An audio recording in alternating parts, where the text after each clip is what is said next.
Fred Savard avec vous pour ce 28e épisode de la balado. Aujourd'hui, nous avons un épisode qui rassemble Philippe de Grosbois qui va venir nous parler de comment la pseudoscience en arrive à percoler dans les grands médias et à devenir presque l'équivalente de la science. Corélie Laperrière va nous faire un cri du cœur pour les arts vivants, entre autres pour l'humour, oui, mais pas seulement.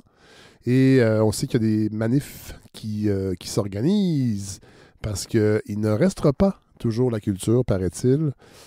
Effectivement, c'est en réaction aux compressions budgétaires que le gouvernement Legault a pratiqué et il n'est pas le seul. C'est drôle parce que je suis en train de lire le blog de René Daniel Dubois, écrit au début des années 2000 jusqu'à 2000. Alors, en fait, c'est des textes qui datent plus que du début des années 2000, là, mais je pense que ça a été mis en ligne en 2018. Et c'est ses archives, c'est ses textes, des coups de gueule. Bon, il parle de ça. En fait, c'est la trame des textes et des réflexions de René Daniel Dubois, ce dramaturge qui nous a donné, entre autres, Being at Home with Claude. C'est que depuis les années 80, le Québec se fout totalement de la culture. Les politiciens, mais pas seulement. Alors, c'est drôle, quand j'entendais la chronique de Coralie, que vous allez entendre dans quelques instants, c'est à René Daniel Dubois que je pensais. Je lui ai écrit, d'ailleurs, et parce que j'ai envie de l'entendre. J'ai envie de l'entendre à la balado. J'ai ce luxe-là d'accueillir des gens comme ça, des grands gueules. J'aimerais ça en accueillir plus. Alors, j'ai pensé à lui. Je pense souvent à lui, c'est bizarre. Parce qu'il est déjà venu donner une conférence quand j'étais en sciences politiques à l'UQAM et c'était vraiment une conférence coup de poing sur le fascisme dans les années 30-40 au Québec. Puis j'ai envie d'en reparler de ça avec tout ce qui se passe en Occident, la montée de l'extrême droite en fait et de cette parole-là. Ça me fait penser. Et il y aura aussi dans l'épisode qui s'en vient, excusez-moi, oui, il y aura Valérie Lefebvre-Fauché qui va venir nous présenter en partenariat avec la revue Liberté, le nouveau numéro de Liberté, 342 sur les chars. Ouais.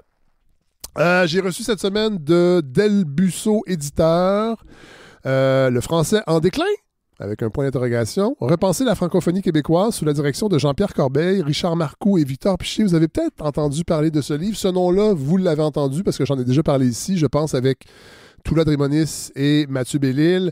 Et c'est sûr que je vais inviter Jean-Pierre Corbeil parce que c'est lui qui tente, par ses travaux, de peut-être changer le paradigme qu'on utilise depuis 50 ans, c'est-à-dire le francophone, l'anglophone et l'allophone. Ses travaux et les travaux de ce collectif tendent à démontrer que la situation linguistique est beaucoup plus complexe qu'on veut bien nous le dire. En fait, pas qu'on veut bien nous le dire, c'est pas qu'on nous le cache. En fait, c'est qu'on ne regarde pas les bons indicateurs. Et selon lui, le français est encore, et sera probablement toujours, à mettre de l'avant, à promouvoir, à défendre au Québec, mais il n'est pas en déclin comme le prétendent les politiciens nationalistes. Et on en a eu un bon exemple avec ces déclarations. En fait, cette espèce de coup de barre plus radical, ouais, je pense que le bon mot, c'est radical, de Paul Saint-Pierre Plamondon au congrès du PQ qui affirme que il va devoir avoir un troisième référendum, sinon nous allons disparaître parce que le gouvernement fédéral veut nous engloutir depuis toujours et l'assimilation, puis un peu plus, il nous parlait des Jésuites qui avaient été torturés par les Autochtones, mais c'était étrange, très étrange de réentendre ce type de discours et ça va vraiment à l'encontre de ce que je suis en train de lire. C'est ça l'affaire, c'est que je commençais à lire le français en déclin. Alors voilà, on a l'impression que Paul Saint-Pierre Plamondon a bu le Kool-Aid de Mathieu Bock-Côté et je ne sais pas si c'est ce qui s'annonce pour les prochaines années, une escalade de ce discours-là, mais je trouve ça déprimant, sincèrement, qu'on en revienne à ça. Je trouve ça étrange comme stratégie. C'est drôle parce que j'ai un auditeur qui me suggérait de réinviter Jacques Beauchemin. Je ne sais pas si vous vous rappelez. La démission tranquille. Mathieu Bellil était là aussi.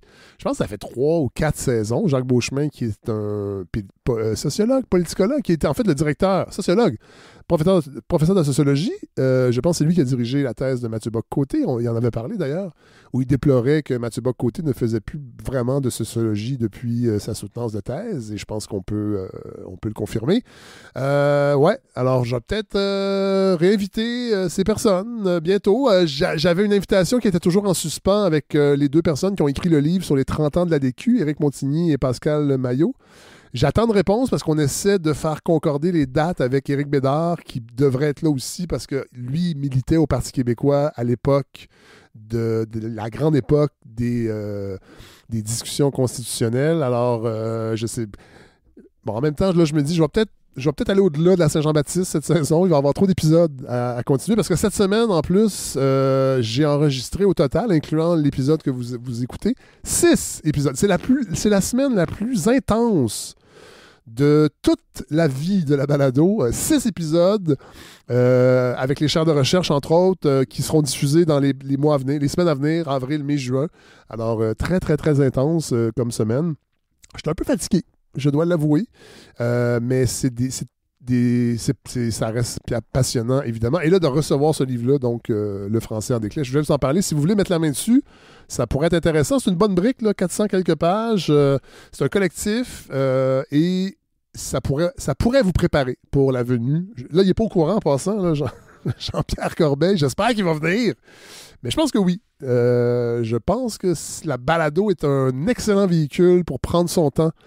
Parce que quand on parle de la langue au Québec, il faut sortir des généralités. Puis lui, c'est ce qu'il prétend, c'est qu'on n'utilise pas les bons indicateurs. Il y a même une recension au début du livre sur l'occurrence du mot déclin et langue française dans les médias québécois. Et il y a vraiment une explosion de 2017-18 à 2020-2021. Fait que c'est pas un hasard là, ce qui arrive.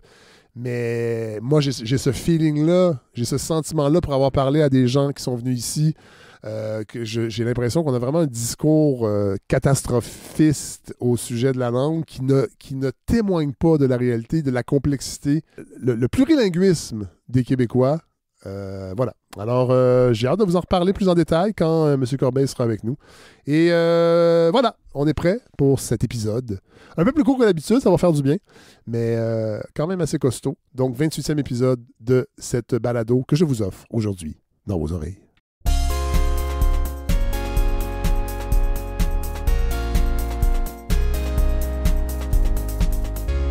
Coralie Laperrière. On va parler de culture. Ah. On va parler de culture parce qu'on en a parlé brièvement au dernier podcast où je suis venue de la culture. Puis là, j'aimerais qu'on y revienne parce qu'il s'est passé plusieurs choses depuis la dernière fois que je suis venue quand même. Juste pour rire a fait faillite. C'est vrai? Guillaume le Métivierge a perdu du boulot. Faudrait en parler. Non, mais c'est surtout que je suis tombée sur une vidéo sur TikTok. Et oui, TikTok, c'est la télé pour les jeunes. Si la télé était aussi addictive que de l'héroïne.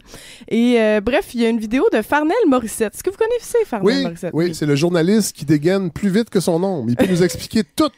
Oui. Très rapidement. Oui, il se prend pour un petit René Lévesque de point de mire. C'est vrai, hein? Oui, il essaie d'expliquer. Mais j'aime quand même ce qu'il fait. Mais il a mis un extrait d'un de vos anciens collègues, Fred, Jean-Sébastien Girard. Ah, mon Dieu. Oui, dans une émission où il y avait aussi Christian Bégin, Marc Labrèche, puis probablement une infirmière backstage. D'un coup, qu'il y en a un qui pète du cœur. Puis Jean-Sébastien disait « On est en train de perdre des générations complètes. Il y a toute une génération qui nous écoute pas présentement, qui sait pas qui on est, ça les intéresse pas savoir on est qui, puis qu'est-ce qu'on fait? » Hey, ça doit être difficile pour lui. Oui, vraiment. Ouais. Ça doit lui faire de la peine. Puis, déjà, je trouve qu'il a fait un bon point quand même. Moi, c'est vrai que le moins j'en sais de Christian Bégin, le mieux je me porte. Déjà, quand j'ai lu la critique de son show « Les péchés capitaux », après, je me sentais sale. Vous avez pris votre douche? Ouais, vraiment. Puis, Farnell apportait le bon point, je trouve, que pour les gens qui disent ces propos-là, souvent, ils considèrent que le bien de la culture québécoise se mesure avec leur propre popularité personnelle. Oui. Puis ma théorie, c'est aussi que les vieux veulent reprocher aux jeunes de scraper la culture québécoise parce que nous, on les accuse d'avoir scrappé la planète. Je pense que c'est comme une façon de nous ramener un peu là-dessus. Puis, il y a peut-être 2-3 ans, il y a aussi Lise Ravary, Sophie Durocher ou Denise Bombardier, je sais pas, une de ces femmes très sèches-là. Franchement. Non, mais je dis pas sèche en faisant référence à leur vagin, tout le monde. La sécheresse vaginale, c'est un problème qui peut affecter n'importe qui, même celles qui sont de bonne humeur. Quand je parle de sécheresse, je parle vraiment de leur âme. C'est vraiment ça que je voulais dire. Bref. Ça, il n'y a pas de douche. Qui peut... Non, il n'y a rien qui peut faire ça. Non, je pense que Denise Bombardier, quand elle est morte, ça a comme fait de la poudre. C'est quand son âme a quitté, là. Je me dissocie complètement. De ses propos. Non, c'est correct, je vais les assumer. Ben oui. Bref, une de ces femmes-là avait fait un commentaire sur Facebook ou Twitter. Là je sais plus. Là, c'est un des deux réseaux sociaux où les gens ont des photos de profil avec leur pick-up. Là, je sais, c'est flou mon histoire, mais suivez-moi.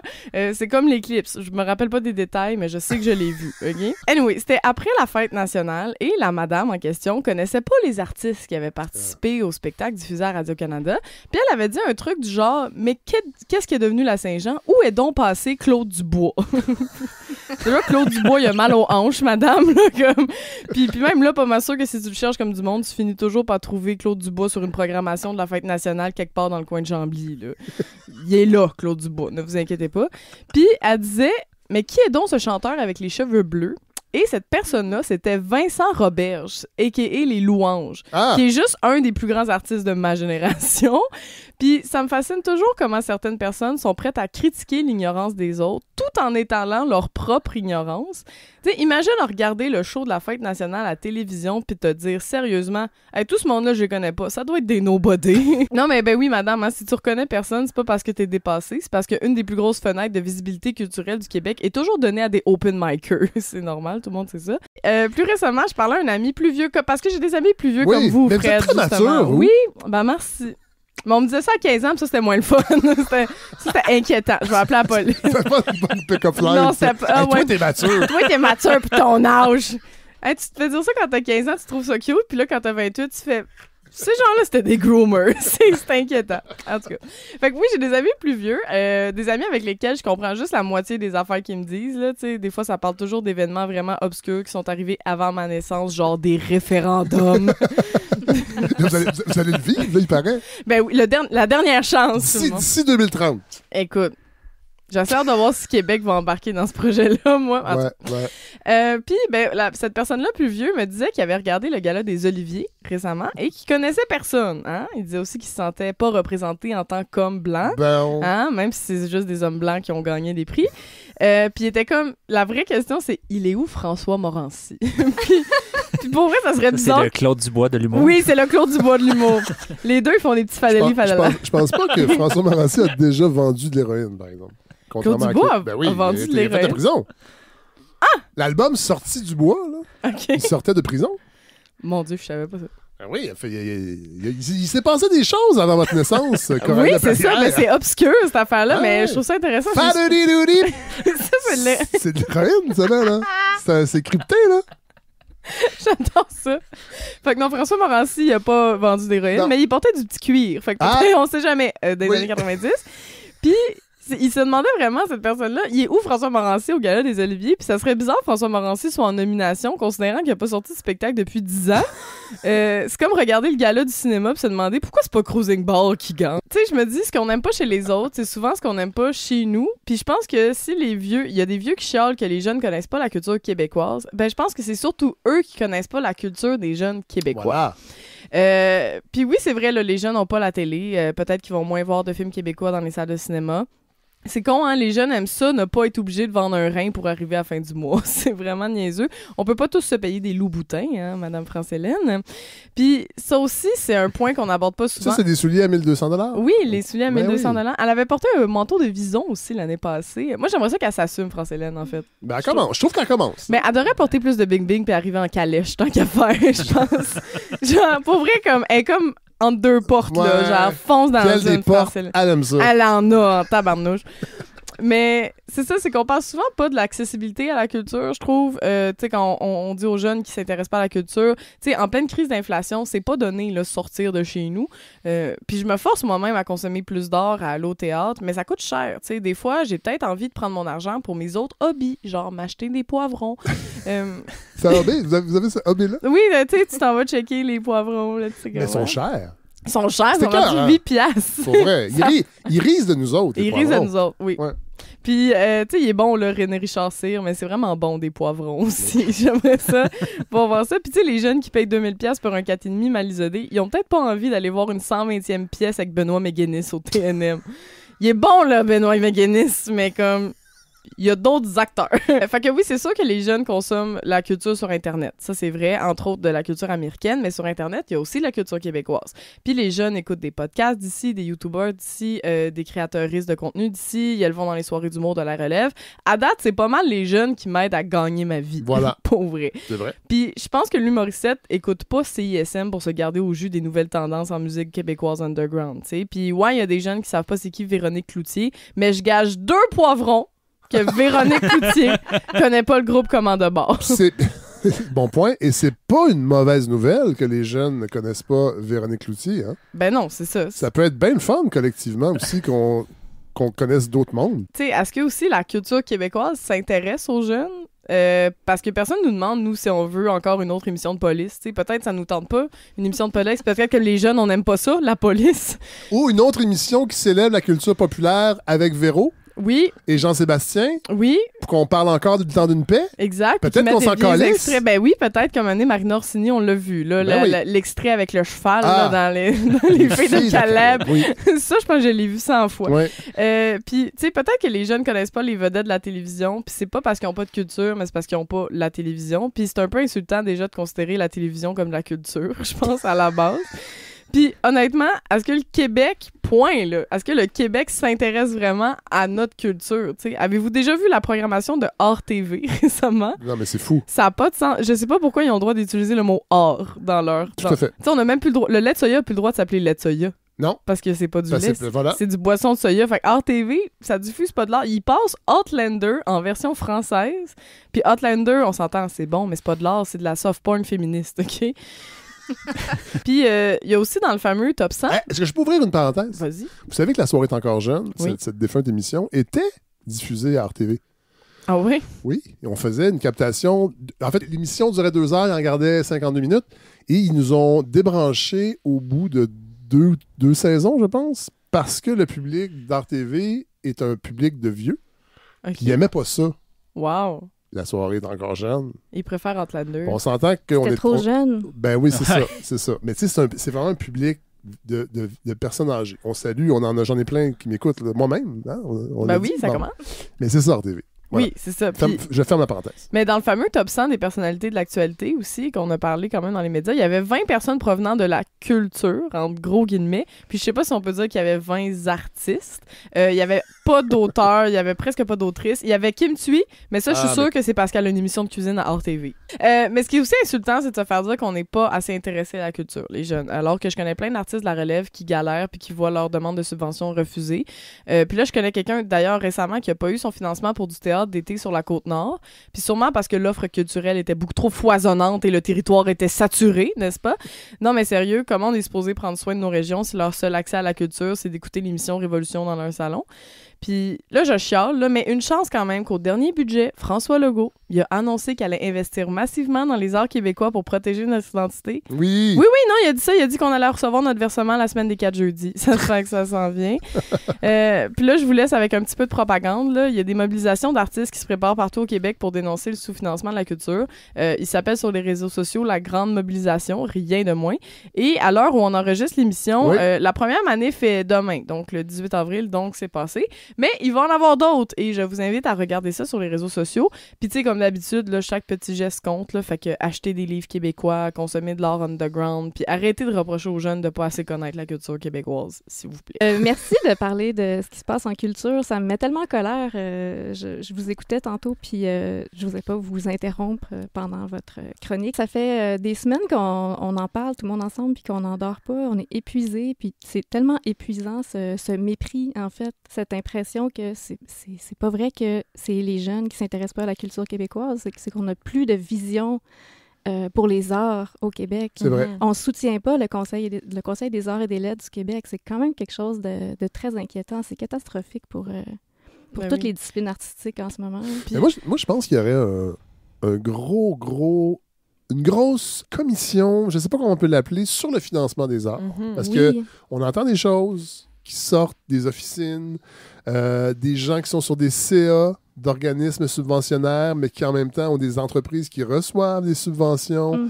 On faisait des blagues tantôt avec Véro, mais tu sais, la place que ces gens-là occupent, qui pompent énormément d'argent. Moi, j'entends toutes sortes d'affaires, vraiment, on met des noms pour aller chercher subventions parce que ça aide, parce que ça remplit des quotas, puis quand l'argent arrive, ces gens-là sont tassés.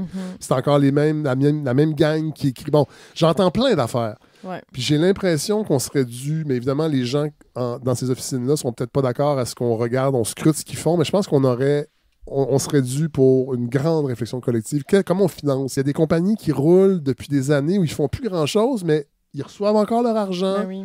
Puis c'est parce qu'ils sont là, sont constitués. Puis des fois, la fondatrice ou le fondateur n'est même plus là. C'est soit les descendants ou des plus jeunes, mais sans que la mission soit nécessairement respectée. Et pendant ce temps-là, il y a d'autres compagnies plus actuelles qui reçoivent. Bon. Fait que... Mais juste pour rire, ils ont fait faillite, ils ont 50 millions dans le rouge. On s'entend que si on avait donné 50 millions à des artistes comme moi, comme tous les humoristes, nous, on serait pas en faillite. Nous, on ferait nos shows. On serait riches là, avec 50 millions si c'était dans nos poches à nous au lieu de. Alors qu'on sait qu'au Québec, les humoristes. Ça va mal. Non, mais il y en a une couple que ça va bien, mais c'est sûr que comme je trouve que l'humour, au final, est un très bon exemple de comment on peut un peu socio-financer un peu de l'art, parce qu'au final, la majorité des humoristes qui vivent de leur art vivent pas avec des trucs de Radio-Canada ou Juste pour rire. On vit des spectacles d'humour, on vit des corpos, on vit des gens qui veulent nous engager. Puis ça, cette art-là, ben, elle doit quand même être préservée un peu, cette façon de financer-là. Puis on l'oublie un peu que ça existe. Là. Je veux dire, on n'est pas des danseurs contemporains qui vivons sur les subventions. Souvent, les humoristes, on est comme d'autres sortes d'artistes. Puis justement, c'est pour ça que les gens veulent pas nous donner des subventions, parce qu'on réussit à en vivre quand même. Pas tous, mais beaucoup. Oui, puis ils ont un peu raison. Mais oui, il faut vraiment revoir toute cette façon-là de financer, parce que ça n'a pas de bon sens que justement les grosses compagnies empochent encore des millions de dollars. Juste pour rire, là, Coralie, juste pour rire, on le sait, tout le monde le sait depuis longtemps que il y a quelque chose qui sentait mauvais là-dedans. Là. Puis personne ne dit rien. Moi, je me rappelle, il y a longtemps, à la fin, je crois, des années 90, Fabienne Larouche, qui n'était pas rendue où elle est rendue, mais qui était déjà productrice, elle a trouvé qu'il y a quelque chose qui ne marchait pas dans le financement de la télé, dans la location d'équipement. Il y avait de la double facturation, il y avait beaucoup d'argent. Bon, et elle avait envoyé une lettre aux médias pour dire « Hey, il me semble qu'il y aurait moyen... » Bon, puis à l'époque, elle disait, je me rappelle, elle disait « Je le sais, vous allez me dire, je suis une petite productrice, je profite pas de la tarte comme tout le monde. » Mais elle dit « C'est pas pour ça que je fais ça, c'est vraiment que je trouve, je vois des irrégularités. » C'est laissé lettre morte. C'est la dernière tentative que j'ai vue de quelqu'un du milieu pour dire hey, on réfléchit dessus à comment ça fonctionne. Là, on parle juste de la télé, les arts vivants, c'est un autre problématique. Mais puis le drapeau rouge aurait dû être levé aussi juste avec la chute de Gilbert Rozon en 2017 puis en 2018. Comédia, puis le Montreux Comédie a essayé d'acheter Juste pour rire, puis mais quand ils ont regardé les livres de finances de Juste pour rire, ils ont dit ouais, non, on n'est pas intéressés finalement. Mais là, le gouvernement du Québec puis la ville de Montréal a continué à financer Juste pour rire. Fait que là, t'es comme... Il n'y a pas de drapeau rouge qui s'est levé quand 2 des plus gros festivals au monde refusent d'acheter ce festival-là parce que les données sont pas bonnes. Fait que ça, je trouve ça un petit peu étrange quand même que nous, on a mis de l'argent contribuable là-dedans. Puis moi, par exemple, je faisais des ateliers d'humour avec Juste pour rire. J'étais payée par le ZooFest. J'étais payée via une subvention. Et là, quand le Juste pour rire a fait faillite, moi, j'ai jamais été payée. Fait que eux, ils prenaient des subventions gouvernementales pour d'autres projets, puis ils le mettaient dans la grosse machine aussi. Puis ça, c'est comme si on posait pas vraiment de questions sur le fait que ça fait ça, mais il y a d'autres compagnies qui font ça, beaucoup de compagnies qui font ça encore. Fait qu'il faudrait aller investiguer là-dessus, parce que c'est pas les travailleurs autonomes, quand on met un latte de trop dans notre revenu, dans Revenu Québec, qui volent les Québécois. C'est vraiment ces grosses compagnies-là. Mettez vos lattés sur... Je mets mes lattés, mais je travaille pour vrai dans les cafés, c'est ça qui a pas de... Vous mettez pas vos lattés, vous autres? Les lattés? OK, alors... Un café? Latte ou lait d'avoine? Oui, ben oui. Bon. Boisson d'avoine?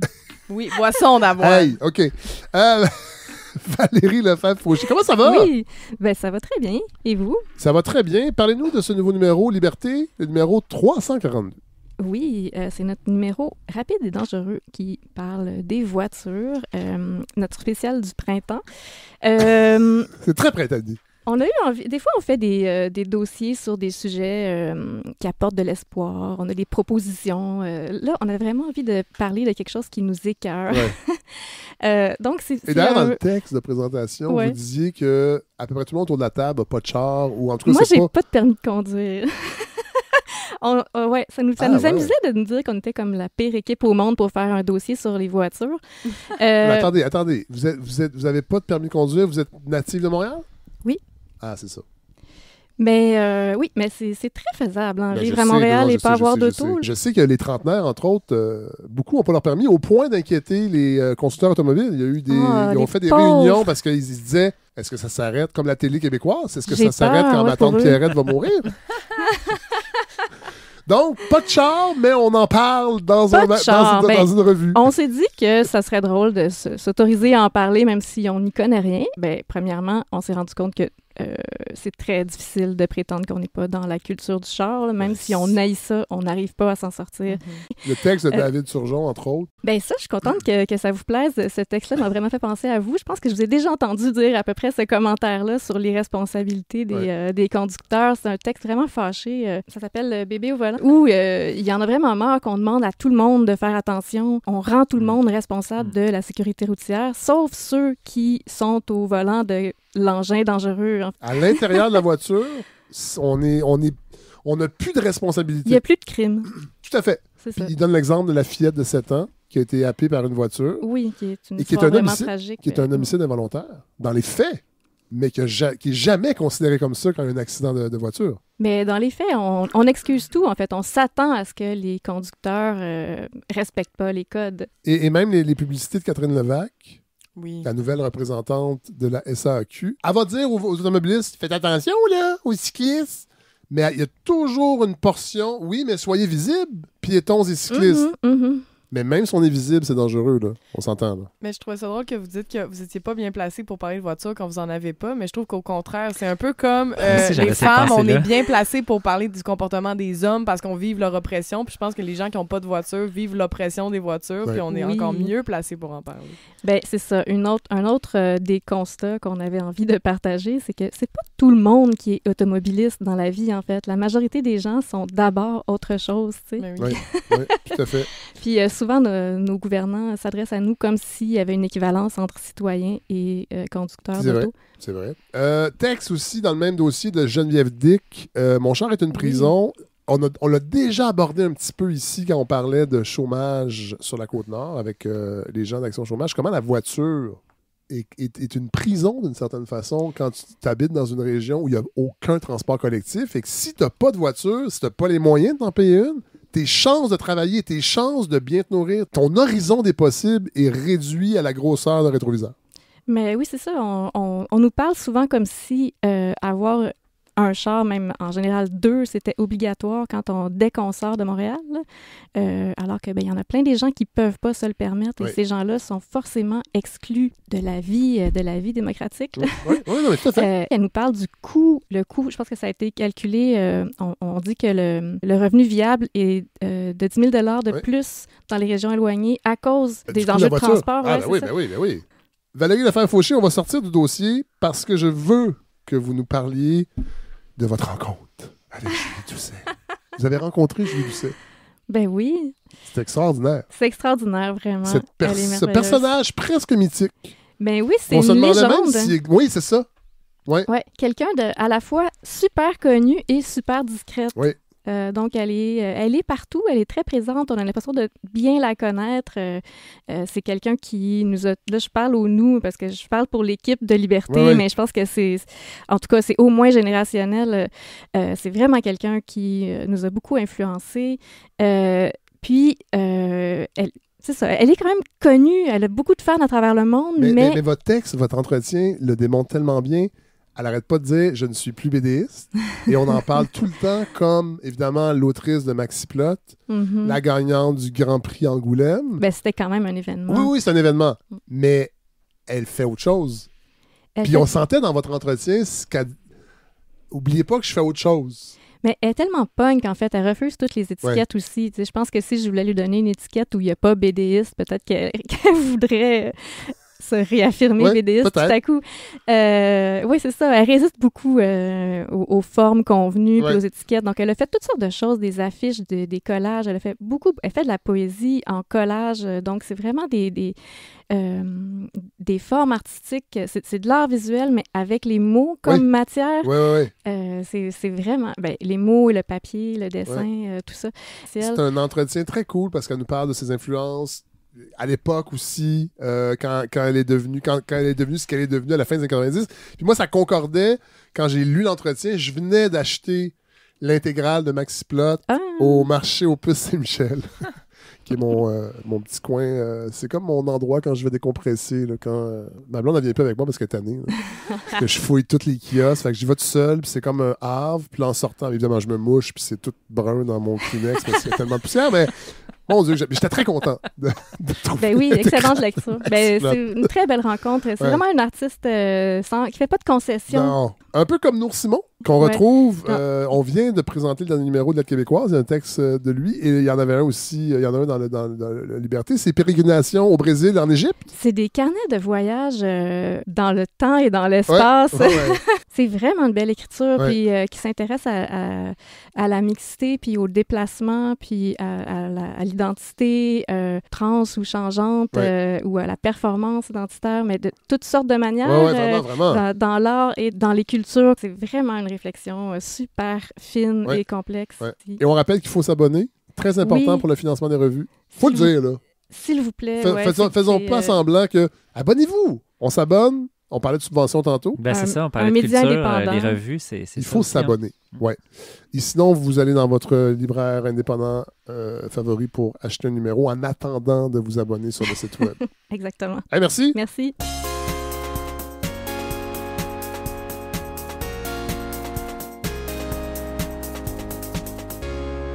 Philippe de Grosbois. Rebonjour.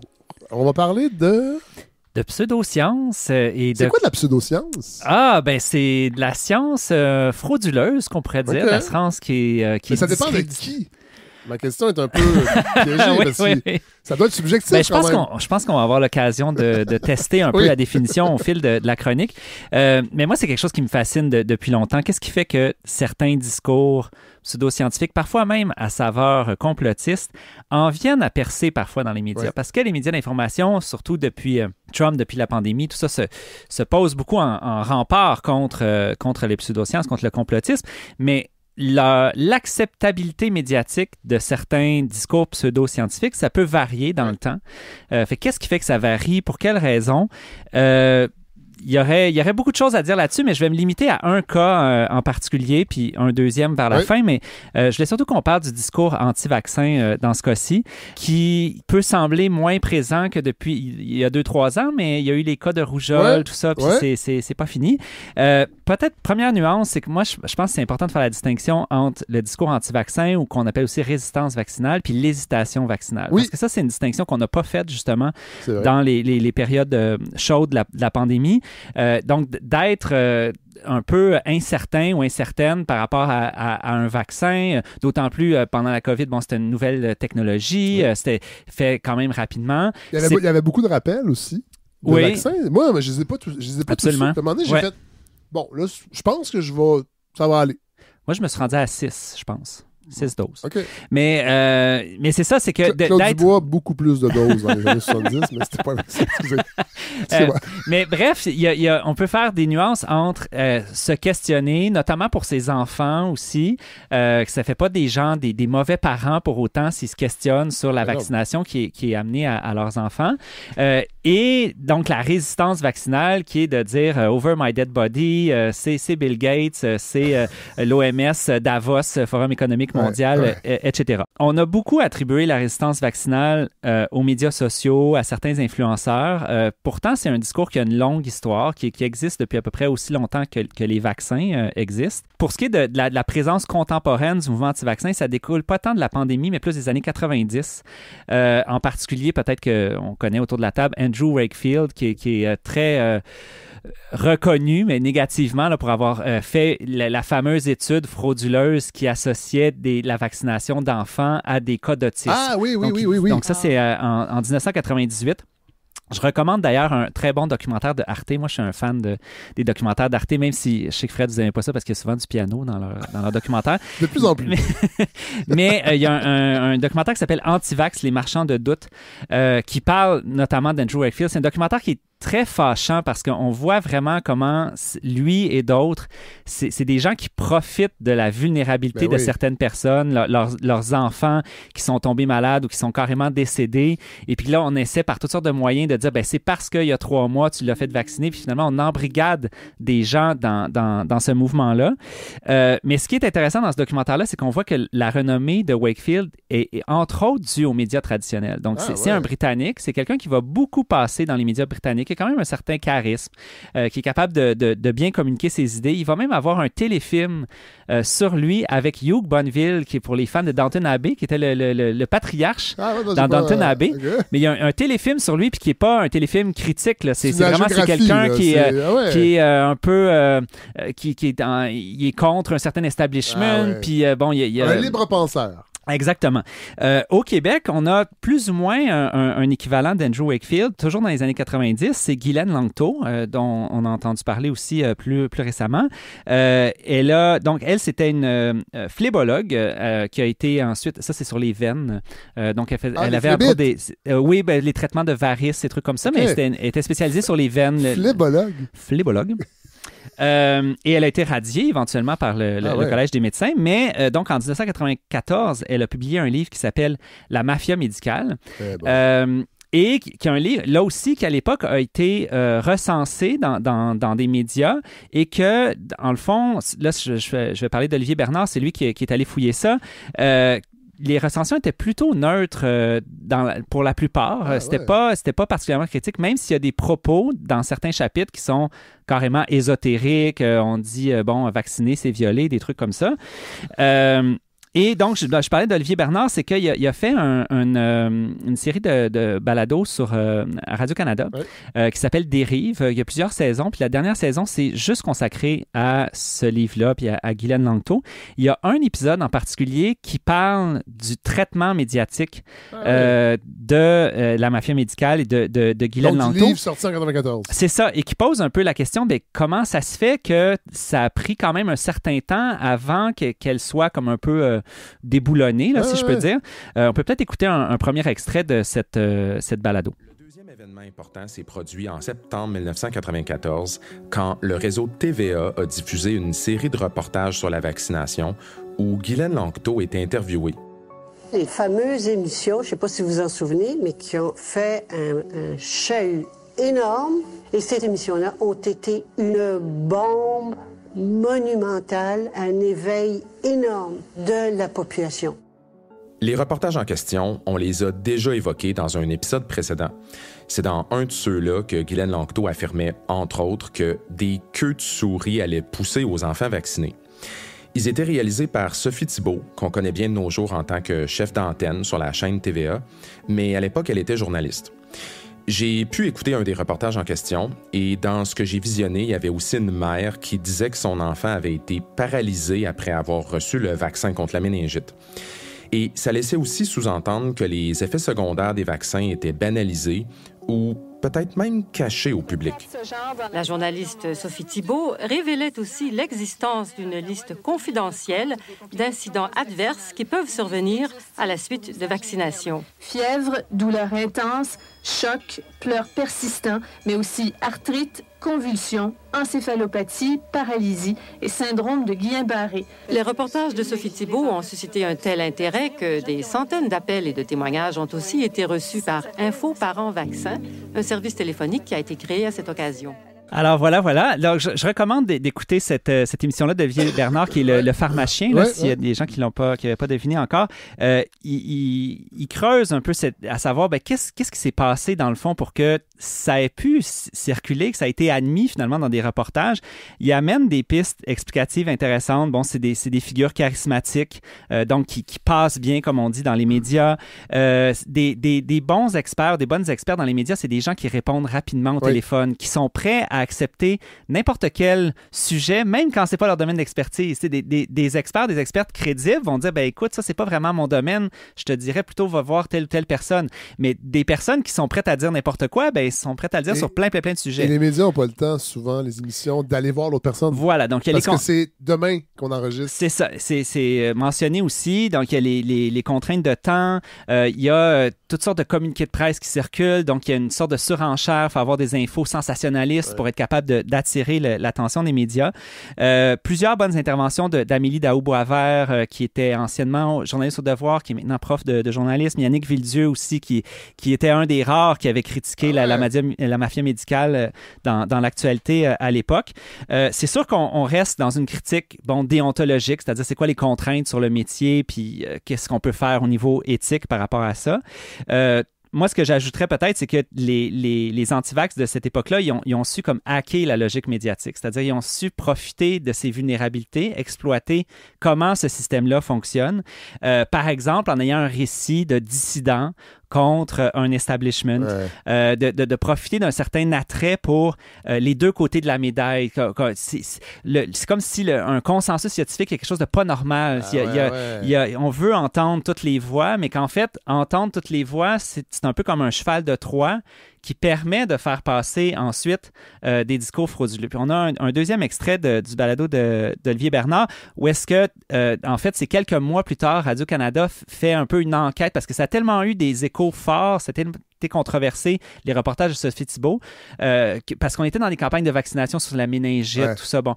Et Radio-Canada a fait un reportage quelques mois plus tard sur c'est quoi le rôle des médias quand il y a des campagnes de santé publique, puis il était notamment question de ça. Dans l'émission, la journaliste Sophie Thibault, qui avait fait les reportages, commentait toute l'affaire après coup. Sophie, après tout ce qui s'est passé à la suite de la diffusion de votre reportage, est-ce que vous regrettez d'avoir fait ces reportages? Non. Malgré tout, malgré les questionnements, malgré les angoisses, les tortures de nuit, non, je regrette pas parce que je pense que on a réussi quand même, malgré toutes les protestations qui ont suivi de la part de la communauté médicale, on a réussi, je pense, malgré tout, à montrer un autre côté, l'autre côté de la médaille. Et je pense que c'était des informations qui étaient importantes de révéler. Il y a beaucoup de gens qui tiennent à certains discours qui est en dehors du discours officiel de la médecine traditionnelle. Des gens qui sont pas nécessairement d'accord avec les vaccinations de masse. Alors voilà, c'est ça, c'est contre. Est-ce que vous avez entendu ce qui jouait derrière? Du calice de piano. Du piano. Ah ben ça... Le piano endort les gens. Utilisé dans les médias. D'ailleurs, justement, avec les années, on peut dire que les médias ont creusé une certaine distance critique avec ce discours-là. Il va être mention d'ailleurs qu'un game changer, ça va être Paul Arcand qui va interviewer Guylaine Langto. Puis on sait que Paul Arcand, quand même, en termes d'intervieweur, c'est quelque chose. Et à un moment donné, il va avoir comme un flash et il va se rendre compte que Guylaine Langto n'est pas capable de lui dire c'est quoi les symptômes de la rougeole. Donc là, elle se retrouve comme décrédibilisée assez rapidement. C'est clair que dans le contexte de la pandémie aussi, il y a eu un certain ralliement médiatico-politique autour de la vaccination et on peut très bien comprendre pourquoi. Puis aujourd'hui, le discours anti-vaccin, il est davantage sur les médias sociaux.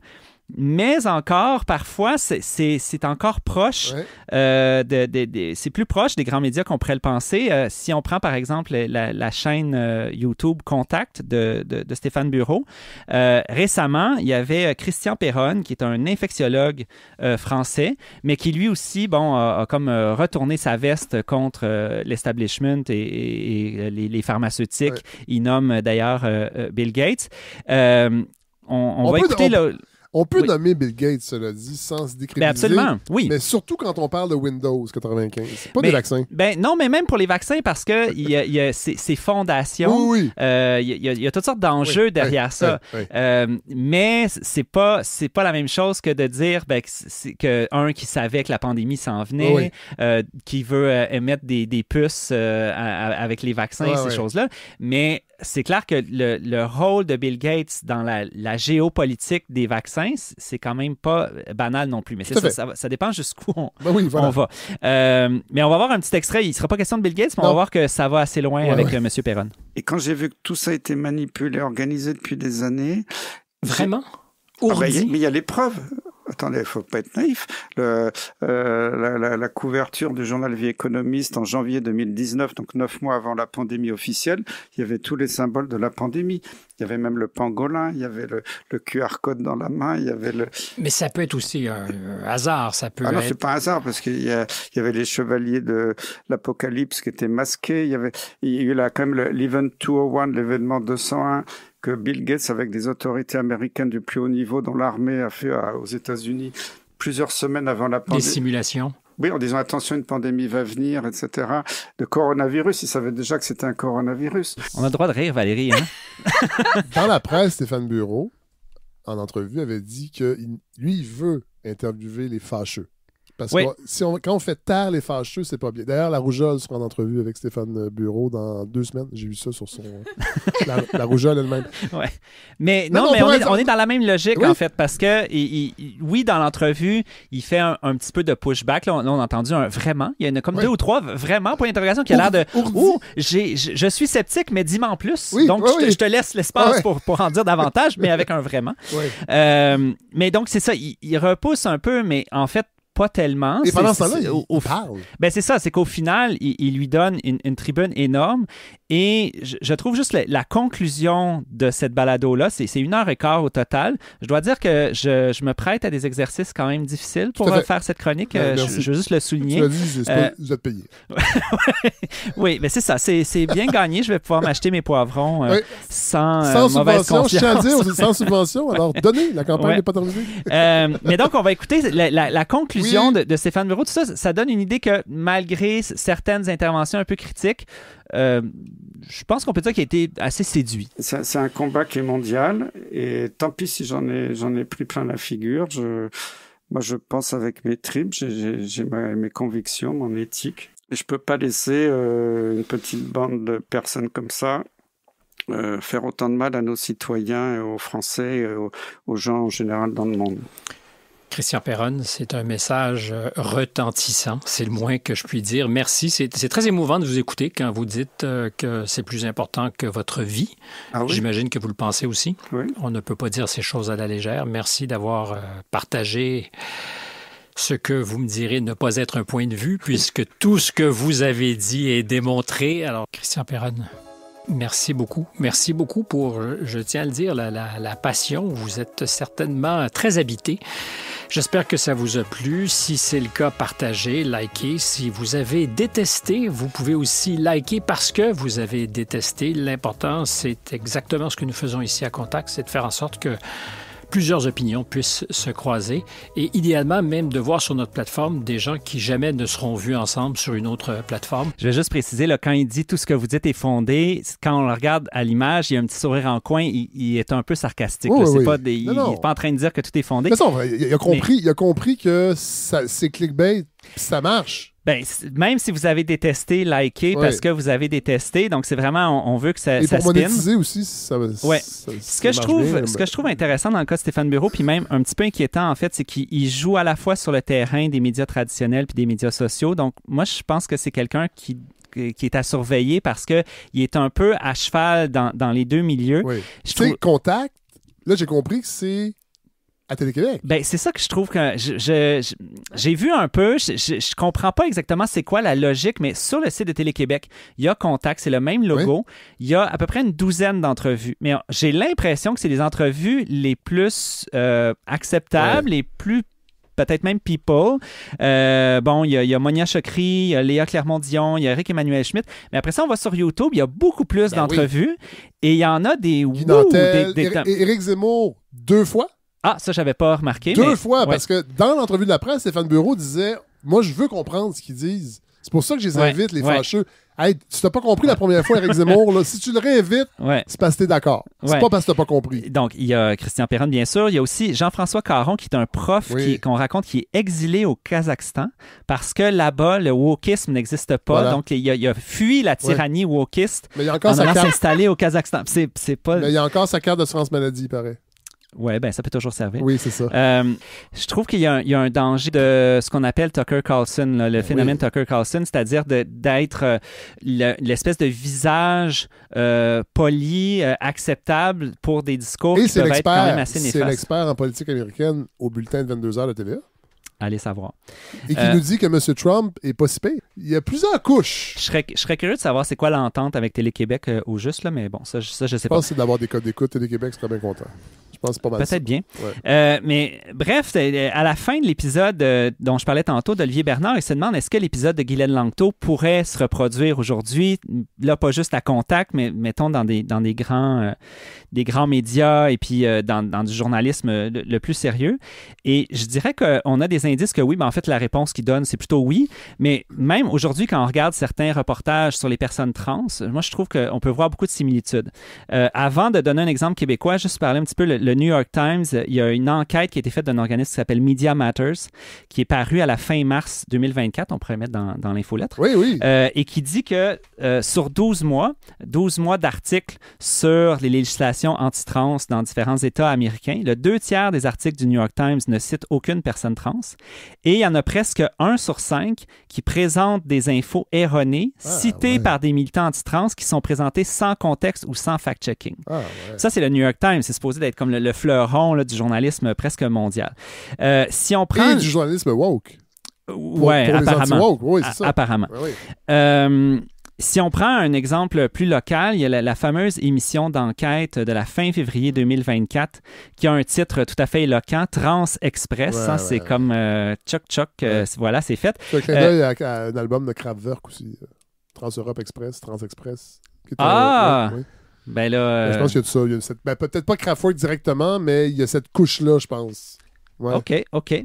Mais en tout cas, disons qu'au premier niveau, c'est pas du tout ça qu'on reçoit. Dans le fond, la question de cette émission-là, c'est est-ce qu'on octroie trop rapidement des soins d'affirmation de genre aux jeunes au Québec? Et un peu même phénomène, ce que je disais pour le New York Times, la première jeune personne trans dans l'émission qui est là pour dire qu'elle ne regrette pas sa transition, apparaît à la 29e minute sur 44, donc aux 2/3. Donc avant, c'est à peu près, pour les cas vécus, là, c'est à peu près juste des personnes qui ont détransitionné ou des parents aussi. On retrouve vraiment les vulnérabilités identifiées plus tôt, c'est-à-dire on prend surtout des anecdotes plutôt qu'avoir des données plus globales, plus chiffrées. On a tout un récit autour de scientifiques dissidents qui vont contre les vérités établies. On insiste sur le besoin d'entendre toutes les voix dans un sujet qu'on dit sensible et qu'on dit polarisant. On va écouter un petit extrait de cette émission-là où justement les journalistes s'en vont à New York à la rencontre de ces scientifiques dissidents. Ce serait si simple s'il y avait un consensus scientifique sur la marche à suivre précise quand un adolescent exprime le souhait d'amorcer une transition vers l'autre sexe. Mais vous allez voir que même parmi les experts, le débat est brûlant. Do we still need the key to get in? It's been opened? It's open. Okay. L'équipe d'enquête est à New York pour assister furtivement à une conférence scientifique. Ils viennent de partout pour échanger sur leur champ d'expertise, les adolescents transgenres. Ce sont des professionnels de la santé et ils doivent rester discrets. Parce qu'en Amérique, leurs idées sont controversées. Alors voilà, il y a un petit bout là, on entend un peu ça marche, ça, c'est parce que c'est caméras à l'épaule, puis là, ils sont dans les escaliers, tout ça, il faut qu'ils soient là. L'image n'est pas bonne, hein? Parce que c'est des caméras cachées. Ah ouais, c'est ça, ils sont là furtivement. Pourtant, il y en a comme 2-3 à la conférence qui après ça sont interviewés, caméra ouverte, il n'y a aucun problème, je comprends pas trop. Mais donc, allons voir un peu qui sont ces experts interviewés. Là, je remercie Léry Gagné, qu'il y a encore un petit peu de bon monde sur Twitter. Ah oui. Léry, ouais. Il en laisse pas passer beaucoup. Léry Gagné, c'est un épistémologiste, je pense? Je pense que oui. Dans la formation? Oui. Sciences Po, épistémologie. Mais il me fait gagner énormément de temps parce qu'il lit tout. Les chroniqueurs que je veux pas lire. Il y en a qui mettent... Il les résume. Ah oui, c'est le temps. Oui, puis il déconstruit en même temps. Vraiment. Donc, la conférence à New York, c'est des gens de la Society for Evidence-Based Gender Medicine. C'est une organisation qui n'est pas reconnue comme scientifique par la communauté médicale. Ça prenait juste une petite recherche sur Wikipédia pour voir ça. Ce qui ne veut pas dire qu'on ne va pas nécessairement ne pas les inviter, mais c'est quand même assez troublant qu'on n'ait même pas nommé ça. Ouais. On les considère d'emblée comme étant scientifiques, comme étant des acteurs qui sont crédibles, alors qu'en fait, c'est des gens aussi qui font beaucoup de lobbying contre certains soins d'affirmation de genre. Dans ce segment-là, on interviewe en particulier Lisa Littman, qui est quelqu'un qui a popularisé le concept de Rapid Onset Gender Dysphoria. Donc ça, c'est la dysphorie de genre à déclenchement rapide. Donc c'est l'idée que finalement, je traduis un peu, là, je caricature un peu, mais c'est que finalement, être trans aujourd'hui, c'est un peu une mode, puis là, ça circule sur les médias sociaux, puis finalement, les jeunes, ils se questionnent, puis là, pouf, ils découvrent ça un peu du jour au lendemain. Le petit problème, qui encore une fois n'est pas mentionné dans le reportage d'enquête, c'est que l'étude qu'elle a faite, la revue qu'il avait publiée l'a retirée. C'est pas juste que l'étude, elle a été critiquée, ils l'ont retirée parce qu'elle était bâclée, parce que il y avait toutes sortes de problèmes méthodologiques. On interviewe aussi plus tard, là, on n'est plus à New York, mais on interviewe Samuel Vessière, qui a en fait, j'ai pas compris pourquoi on l'interviewe, parce que, il est en anthropologie, en psychologie. Je suis allé voir un petit peu ses publications. Il a publié sur la radicalisation, sur l'addiction au téléphone.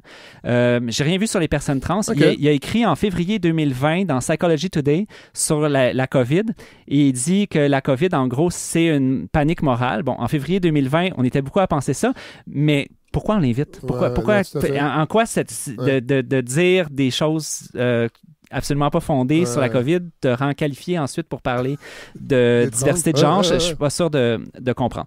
Alors, comment est-ce qu'on peut expliquer ces similitudes-là dans la capacité d'un certain discours, du discours anti-trans, de percer de façon un peu semblable au discours anti-vax dans les années 90? Premièrement, ce que je disais tantôt, la capacité de hacker les médias, exploiter l'appétit pour le débat, de montrer les deux côtés de la médaille.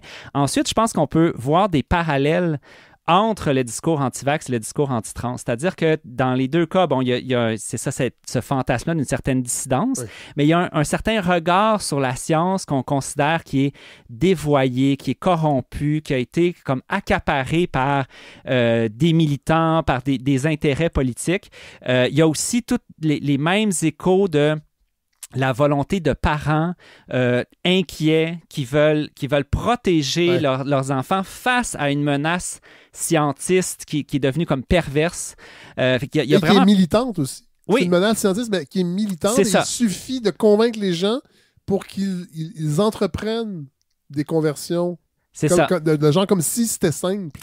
Oui. Puis d'ailleurs, il y a tout un aspect du reportage que j'aborde pas, mais qu'ils disent beaucoup, comme le titre, le Trans Express, que ça se fait très rapidement, alors qu'il y a des critiques qui ont été amenées qui disent, c'est parce que la réalité, c'est que c'est plutôt le contraire. C'est très, très long. Puis si, dans les cas où c'est rapide, c'est parce qu'on a une médecine privée qui fonctionne, choc, let's go, avec l'argent. Ils s'emballent pas d'éthique. Exactement. Et donc, c'est un tout autre problème qui est soulevé par ça, et non pas, encore une fois, une science qui aurait été pervertie. Puis je pense aussi que ce qu'il faut garder à l'esprit dans ces similitudes-là, c'est que il y a une façon dans ces discours-là d'entrer, ils essaient d'entrer en résonance avec certains intérêts politiques. Si on regarde le discours de la CAQ sur les personnes trans, il y a une volonté dans certains mouvements d'imposer certains débats. Puis je pense que le journalisme, j'ai parlé quelquefois de journalisme positiviste, qui veut juste observer, qui veut juste présenter les différentes parties des différents débats. Il y a comme une certaine myopie sur comment on essaie d'amener certains débats sous prétexte de dissidence. Comme si les faits étaient neutres. Oui. C'est ce qu'on observe. Il n'y a pas d'intérêt. Non, les gens ne sont pas là avec certains intérêts. Fait qu'il y a encore du travail à faire au niveau vigilance. Merci, Philippe de Grosbois. Merci. Toujours passionnant, votre regard, pour décortiquer un peu. Là, je sais qu'on va recevoir des messages parce qu'on n'a pas été gentil avec Stéphane Bureau. Mais likez si jamais vous n'avez pas aimé ça. Oui. Et surtout, likez Stéphane Bureau parce qu'il adore ça.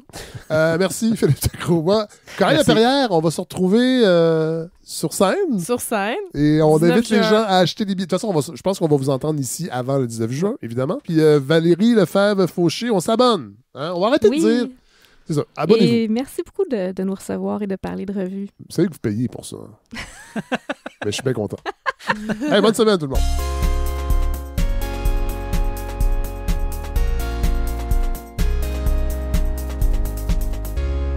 Alors voilà ce qui conclut ce 28e épisode de la balado. Merci Coralie Laperrière, merci Valérie Lefebvre-Fauché et merci à Philippe de Grosbois. La semaine prochaine, c'est déjà enregistré. Ça devait être en fait dans l'épisode cette semaine, mais c'était tellement dense que je trouvais que ça ne rendait pas service de mettre plusieurs chroniques et une longue entrevue avec Anne Plourde qui a publié Santé Inc. chez Éco-Société. Anne Plourde qui est chercheur à l'INRS, qui s'intéresse à la privatisation du système de santé et qui a eu la gentillesse d'accepter que André Bilodeau soit aussi dans la discussion. André Bilodeau, j'ai découvert sur Twitter, vous allez voir, je vais le dire au début de l'épisode, c'est un médecin de famille qui est professeur, qui a été longtemps professeur à l'Université d'Ottawa, qui est maintenant à McGill et qui a été consultant aussi pour des juridictions au niveau de l'implantation de plusieurs mesures dans le système de santé partout dans le monde. Il est passionnant sur Twitter et il a accepté de venir. Il est venu en train et on va vous offrir une longue discussion à partir des thèses contenues dans le livre d'Anne Plourde et de l'expérience d'André Bilodeau. C'est le luxe que peut se permettre la balado de parler pendant presque 2 heures de certains éléments du système de santé actuel au Québec et ailleurs. Alors ça, c'est l'épisode de la semaine prochaine. On va finir en musique comme on le fait tout le temps. Ça n'aura pas rapport avec l'actualité parce que j'ai eu la chance cette semaine. En fait, je me fais un petit cadeau, mais j'espère que vous allez être contents. Anyway, c'est mon projet. Je mets la musique que je veux. Je vais enfin avoir la chance de voir en spectacle mon groupe préféré depuis le début des années 90, c'est le groupe Guided by Voices. J'ai déjà fait jouer une chanson ici, je pense que c'est l'année passée, et ils sont pas... En fait, la seule fois qu'ils sont venus à Montréal, je pense que c'était en 2003 ou en 2004, et j'étais pas là, je pouvais pas y aller. Et c'est la dernière fois qu'ils sont venus, et ils sont encore actifs. C'est un des groupes du rock underground américain les plus actifs. Je pense qu'ils ont 35 albums. Ils viennent d'en sortir un. C'est un mélange de mélodie style Beatles mélangé avec de la grosse guitare style Pavement, R.E.M., Replacement, Lo-Fi, très très très mélodique, un parcours vraiment unique et ils viennent à Burlington, le plus proche de Montréal que j'ai pu trouver au mois d'août. Ils vont être à Burlington et j'ai réussi à avoir 2 billets. Donc j'irai avec mon amoureuse voir pour la première fois de ma vie Guided by Voices et je suis très très très content et c'est là-dessus que je vais vous laisser avec une chanson tirée de leur 12e album qui s'appelle Under the Bushes, Under the Stars. Non, c'est le 9e album, voilà, mais semblait aussi que je disais des niaiseries. 9e album, sorti en 96, voilà. Et la chanson s'appelle Big Boring Wedding. C'est une des grandes chansons de Guided by Voices. J'espère que vous allez l'apprécier, mais c'est pas grave parce que moi je vais l'apprécier. Et c'est ça qui compte. Bonne semaine tout le monde.